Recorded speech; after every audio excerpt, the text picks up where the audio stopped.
বৃষ্টি না আসলে বোঝা যায় না ছাতার কোথায় ছিদ্র আছে, তেমনি খারাপ সময় না আসলে বোঝা যায় না কার মনে কি আছে।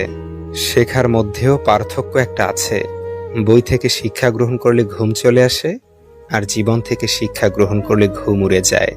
কাউকে কখনো ছোট ভেবো না, কারণ একটা কথা সবসময় মনে রাখবে, 5 টাকা দামের পেনও কিন্তু 5 কোটি টাকার চেক লেখার কাজে লাগে। আপন যখন পর হয় তখন সম্পূর্ণ ত্যাগ করতে হয়, এছাড়া কোনো গতি থাকে না। জীবন তখনই সহজ হবে যখন অন্যের উপর আশা কম আর নিজের উপর ভরসা বেশি হবে। ভাগ্য খারাপ ছিল না, ভরসা ভুল মানুষের উপর ছিল। এটাই বোধহয় আমার জীবনের সবচেয়ে বড় ভুল, কাউকে অল্পতে বিশ্বাস করে সহজে আপন করে নেওয়া।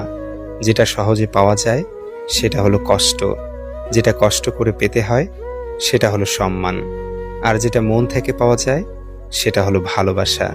কাউকে অন্যায়ভাবে কষ্ট দিও না, মনে রেখো চোখের জলের অভিশাপ বড় কঠিন জিনিস।